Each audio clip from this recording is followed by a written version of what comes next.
Welcome to Finance at the Jobsite, the podcast where construction finance meets the field. I'm your host, Rishi Srivastava, founder of Being Human. In each episode, I sit down with construction CFOs, controllers, owners, project managers, IT leaders, ERP consultants, and industry experts to uncover how they connect the back office with the field, choose and implement technology, manage cash flow, and drive profitable projects. Whether you are running the numbers, leading the team, or designing the systems that keep projects moving, this is your place to learn what's working, what's broken, and what's next in construction finance. Today, our guest is Charles Britt. Charles, welcome. Thanks for having me. First section here is on your background, leadership, and career path. You've spent nearly 18 years in the Air National Guard and now lead a mechanical reconstruction project at Keesler AFB. When you look at your career arc, what are the big turning points that shaped how you think about construction, money, and responsibility on a job? Okay. So a few moments that shaped me how I look at construction and money. Really the Air Guard, learned a lot. Mostly that resources are finite. Accountability is everything, and your name is attached to every decision that you make. Moving from structures to a contracting office really gave me the full picture. Not only what it costs to build something, what happens when you mismanage a contract. Now leading a major reconstruction project, I see how the decisions on the ground roll to real financial impact. Those experiences together made me someone who pays attention to details, schedule, cash flows, because they all tie back to responsibility. All those things are tied together. You are currently overseeing the reconstruction and remodel of roughly 1,100 base housing units at Keesler. When you think about that portfolio as a mini real estate fund, how do you keep track of performance house by house and make sure the job makes financial sense? Yeah, that's an interesting way to think about it for sure. You have to treat every home like a standalone investment. Each address is its own job. Each one has a budget, a timeline, and a clear path to revenue or loss. We use an online system called Dash, which makes that possible. It's one clean dashboard, if you will. I can look at a house by house basis and quickly see labor burns, materials, where we're drifting. When you think of it like an investment portfolio, instead of just construction, you naturally make better decisions because the math is right in your face and the numbers don't lie. Thank you. Restore Care grew from under 100 employees when you started to a larger footprint today. And your Biloxi City operation alone has 30 employees and 10 subs with 100 plus people on site daily. How does that scale change the way you think about cash flow, risk, and communication on a project? Yeah. So from my experience and background, you go from leading a few dozen people or even just 3 in a contracting office to now hundreds of people touching a project every day. You learn fast that cash flow becomes your oxygen. One delay, one bottleneck, and it rips across the entire operation. Communication has to be faster and cleaner because small misunderstandings can turn into huge, expensive slowdowns. You have to scale your forces, build in systems and processes that can outlast yourself even. Then it requires the discipline to follow, maintain, and instill those systems and processes throughout the project. 4 years I've been overseeing this project. We've increased our in-house employees from 3 to 30. We've had to scale it down to around 15 at times. We rely heavily on subcontractors to pick up some of the slack in those times. To scale back, and we essentially try to regrow our teams back and forth kind of as the project ebbs and flows. Luckily, our subcontractors have been pretty solid in their ability to scale as the project has ebbed and flowed in its demands. Yeah. Having so many people on the site must be challenging. You've seen both sides of the table, building and maintaining infrastructure, and then administrating contracts. How does that inside view of government contracting shape the way you negotiate price and manage contracts today? Well, I mean, it definitely helps a lot being on the government side of the table. You learn how they think, what slows them down, what they're actually looking for in a contractor. Gives you great insight on how to price jobs realistically, to negotiate smarter and manage expectations. Kind of takes the guesswork out because I've sat on the other side of the table. It keeps me fair but firm. because I know what the compliance really requires and what's just noise. It's unfortunate for most large scale construction projects, though, that the government's involved in any shape or form. They're really just looking for LPTA, which is the lowest price technically acceptable. And we've lost our fair share of bids because the other contractor beats our price out by just a few dollars. We could have the fastest turnaround time, the best quality, but our price was just a little higher than the next guy's. It's unfortunate, but it's one of the things I take pride in working for RestoreCore for, though, is we don't ever strive to be the cheapest, but always take pride in being the best value. How the contractors, when they're bidding, they bid really low price, but then put change orders to get the price at the right level. Yeah, I mean, you'll see contractors actually take losses to get their foot in the door on a project, and they're okay with it somehow, some way. So they'll bid it so low, they know they're going to lose money over this project. Yeah, but can they not put the change order later when during the operation? So just say, oh yeah, there's a change order. Just give me another $100,000 for this or Yeah. $1 million.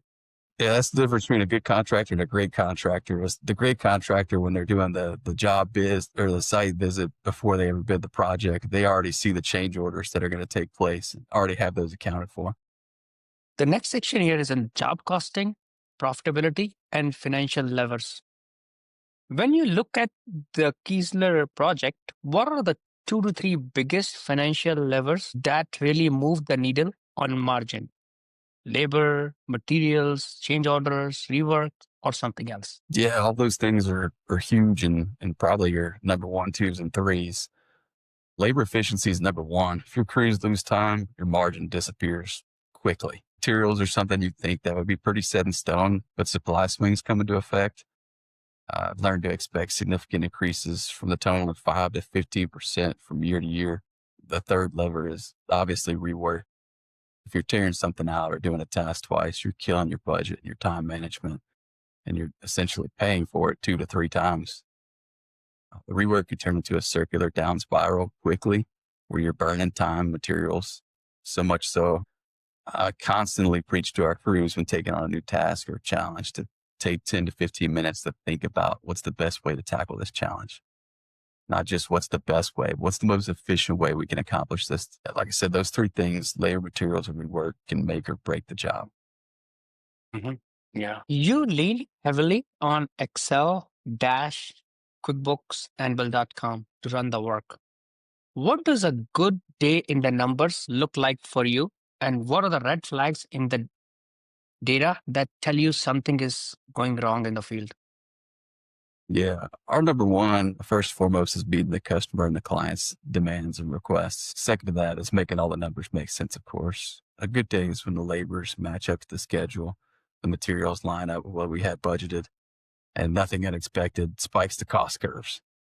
Some of the red flags, which are easy to spot, are hours going up with no real progress being made, material costs exceeding the budget, or sudden jump in damages or unforeseen conditions. The data shows me where we need to adjust, who's outperforming their peers, and really highlights who the underperformers are.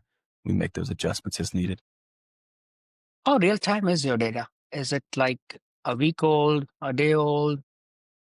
So it's about 24 hours kind of lagging when it comes to labor hours hitting the job in Dash.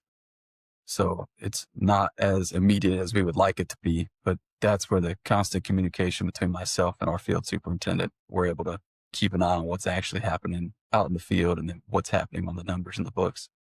Okay. So even if like your reports and dashboards, they are 24 hours behind, you have the sense of like even what happened an hour ago or a minute ago, pretty much.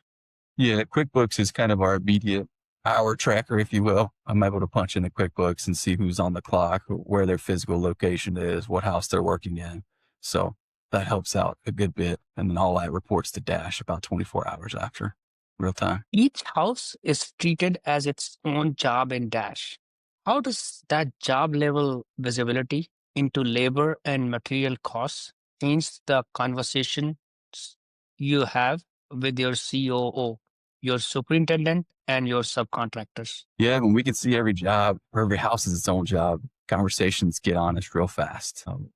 With the COO, we're talking trends, what's improving, what's dragging behind. With my superintendent, we're talking production daily. where crews are losing time, which crews are hitting the mark, which crews are falling short. With the subcontractors, it keeps everyone accountable because the numbers are right there and really eliminates the guesswork. Having this kind of visibility and at that granular level is so important. Absolutely. You mentioned that 10 to 15% of your day is work orders, purchase orders, and paying subs. Where do you see the most friction or waste in that workflow today? And what would a cleaner, more automated version look like? The friction comes from double entries, scattered communication, and human errors. I feel like technology has advanced so much just in the last 4 years that definitely a clean system that could auto pull data from the invoices received from the subcontractors or vendors, and then push that into bill.com, which is our accounting system, and match, confirm that information with what's already listed and budgeted in Dash.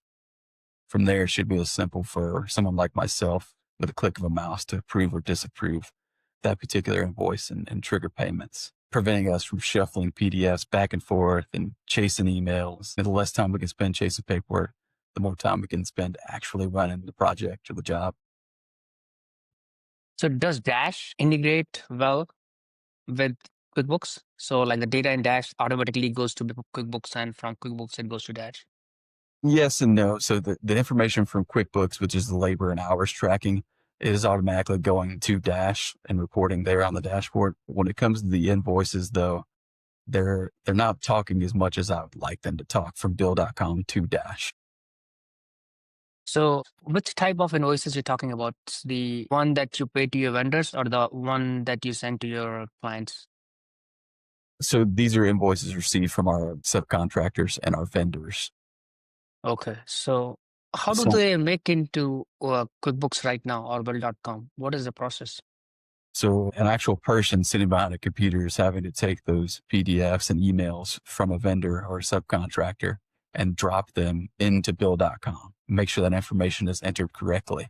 And then I have to go in and create a PO number and confirm that information in Dash. So once that's confirmed in Dash, I put that information in bill.com, approve that bill in bill.com, and then there's several approvers after me that are confirming that information is correct. So Okay. it's not That makes automated sense. by any means necessary. It's, it's a full step of lock and key checks and balances along the way. The next section here is field operations, communication, and process. Your team relies heavily on text groups by address to coordinate work and keep a searchable record. From a finance and risk standpoint, what are the pros and cons of running the job out of text messages versus a more structured system? Yeah, when you say running a project of this scale off of text messages seems so archaic or barbaric or crazy, but the biggest pro is speed. The reason it works is everyone has the information at their fingertips immediately. Everyone's able to respond instantly. And being a group text message, everyone who needs to see it or needs to see it later, because they don't necessarily have to see it right now, they have access to that information. We're creating a searchable record by address. When you have 100 addresses of construction across 4 different neighborhoods, the ability to type that address into a search bar in your text messages and see every time that address has been mentioned and all the information pertaining to that one particular address, that's invaluable to have that on one screen at one time. The downside and the risk is the obvious. Text messages get buried. They go unnoticed. They go unacknowledged. The text can be misunderstood. We misinterpret text messages a lot. There's no emotion to a text message. Those same texts can become lost when phones change or someone loses their phone. I can definitely see the value from an app or a structured cloud system, if you will, that would give us the same speed and searchability of text messages, but having that organization and backup of a cloud, having that continuity of a real platform, Text messages, the addresses, they may be tough to search. Somebody's writing the spellings differently, maybe commas and all. It definitely happens all the time. Somebody misspells it or someone does a voice to text and there ends up being a colon in between the 3 numbers of the address. That'll throw off how you search it or how you find it. Yeah, yeah. You are a Lean Six Sigma Master Black Belt and certified acquisition professional. When you walk a job or review a weekly report, what kinds of waste, bottlenecks, or process breakdowns jump out that others might miss? Yeah, I'm glad you asked that. I'm a huge continuous improvement and process improvement guy. Much so, kind of makes your eyes twitch a little bit when you see things that are going a little awry or somebody's just doing something so inefficiently. I noticed the little delays that stack up really. Materials are staged too far away from the work, trades stepping on each other, crews waiting to make decisions, or having unclear scopes where they can't make the decisions themselves. And that small waste that adds up fast on a project this size. Weekly reports, they tell a little bit of the story, but walking the job site, communicating with the trades really shows you where the bottlenecks are. You hear a lot of managers say people are the problem. Well, people are also the solution. When you can get someone to change the way they think, the way they approach problem solving in itself, change the way they work and see the improvements in their production. You operate a satellite division in Mississippi, reporting to leadership in Pennsylvania. How do you ensure that what happens in the field across 1,100 homes is accurately reflected in reports, dashboards, and financials leadership depends on? Yeah, that's one of the main points of my position is to be that liaison between the field work and getting the end product our client requested. Then taking that and putting it into a nice, neat package and presenting all that timely and efficiently to our COO on a weekly basis, keep them updated and ensure we're all strategically aligned, not only as a project, but for our stakeholders, we need to be strategically aligned as a company as well. I make sure the field reality is showing up in our reports with no surprises. Our dashboards and weekly briefs, constant communication, keep leadership and stakeholders synced with what's happening on the ground. It's no secret. The secret's really consistency. If you keep it reporting the same metrics the same way every week, your leadership can trust the trends that you're showing. What happens if a report that you sent out is wrong? I don't know. I don't know that I have sent out anything necessarily wrong before. It's kind of the same format and the way we present the weekly report. So you're just going in and updating that information and changing it. If there happens to be a mistake, usually we catch it in our weekly meetings and I can correct it on our team's meeting on site and give them the right information. Your weekly reports include headcount, houses turned over, hidden conditions, weather delays, and discovered damage.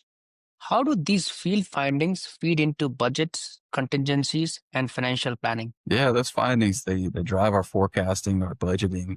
Headcount ties straightly into our labor and labor burn. Hidden conditions, they hit the contingency and chew up time that was scheduled elsewhere, which is usually more important than money is time. Weather delays, they modify the schedule and usually end up costing more money, materials, time. The field's where the truth lives. Our budget just has to keep up with what's going on in the field and make sure we're adjusting our forecasts and projecting completion dates as necessary. Another project manager I was talking to, weather is such a big deal for them. Yeah, it's South Mississippi, so it rains in the summer every day. And we usually end up finding roof leaks that we didn't know existed. And sometimes those are at the most inopportune times. We may be days away from turning that house over and having completed. And now we have a roof leak dripping through our freshly painted drywall. So it happens more than we'd like to admit. Right. The next section here, Charles, is on technology, voice, and the future of construction. Coming from emergency management and contracting, you've worked in high stakes environments. How has that shaped the way you manage risk, contingency planning, and decision making on a large construction program? Yeah. So emergency management, we have a saying, prepare for the worst and hope for the best. So with that being said, I'm always thinking on both sides of that coin. I want to know what the worst case scenario is so I can be prepared for it, but also shooting and aiming for the best case scenario. By using data analytics to project and know what our realistic expectations are and clearly communicating those expectations to our team and subs. Emergency management trained me to make decisions with imperfect information on hand and still keep it moving. Construction taught me how those decisions translate into dollars. Thank you. We Talked about voice to text being unreliable with strong accents and construction jargon. If you had a construction specific voice system that actually worked, where would you plug it in first? Daily logs, POs, issue tracking, or subcontractor communication? I plug it into the subcontractor communication and issue tracking right away. I think those two things go hand in hand. Those two areas eat up a lot of time, and daily logs usually don't get written to the end of the day when the details are faded, getting a little hazy. If voice to text could capture real field information real time, then we could take that, archive it into a daily report at the end of each day. The whole project could benefit tremendously. If that could be cloud-based or, some kind of system-based and access from a mobile device on like a cellular network, could prove itself invaluable in the time saved and detailed documentation captured and stored daily. So the very first one where you can plug it in is in subcontractor communication. That's the high priority, you think? Yeah, kind of getting more concrete in the tracking of those text messages, if you will, because most of our communication is through text messages, we said previously. But being able to plug that in and have a tracking or a cloud-based log of that on a daily basis would be huge. Yeah, makes sense. The last section here is on leadership advice and industry perspective. Charles, this is also the last question. For a young project manager who wants to speak the language of both operations and finance, what 2 to 3 habits or skills would you tell them to build now so they can manage a home multi-year program with confidence? Yeah, so 3 things. First, and this may be controversial with some project managers because I've heard the opposite of what I'm about to say. But for me, learn the inner workings of the project intimately. Learn how the project progresses from one phase to the next. Learn what inspections or checkpoints that you need to meet along the way. I believe learning the process of how the cake is made is important to managing a bakery. Maybe that's a bad analogy, but intimately knowing the day-to-day operations of your project. Walking the job is one of the best ways to accomplish this, I believe. The numbers only make sense when you see what's happening on the ground and can make the links between the two. Secondly, learn how labor hours drive the schedule and the budget. People are the heartbeat of the job. When the data, or actually let the data tell you the story, but get to know the people behind that data. Understand what makes your people tick, what motivates them. Then you can learn how to position them for success. And in return, your people will naturally ensure your project is successful. At any point in time, we have over 100 houses undergoing one or multiple phases of construction. And I can't be, nor can my superintendent be, in 100 different places at one time. Therefore, we have processes in place that flow naturally from one to the next. And we have the right people in the right seats that I trust to manage those processes. And those boots on the ground, they keep the boat rowing in the right direction at the proper pace. And the last thing, just get comfortable with data and with statistics. Get comfortable with analyzing that data. Don't shy away from spreadsheets or dashboards. If you can get those 3 skills down, you can manage projects of any size. That's a great answer. Thank you so much for your time, Charles. I had a great conversation with you. Yes, absolutely. Thanks for having me. Thanks for listening to Finance at the Job Site. If you found today's conversation valuable, share it with a teammate and subscribe so you don't miss the next episode. You can listen on Apple Podcasts or Spotify or watch on YouTube. Just search Finance at the Job Site. Until next time, here is to building smarter, faster, and more profitable projects.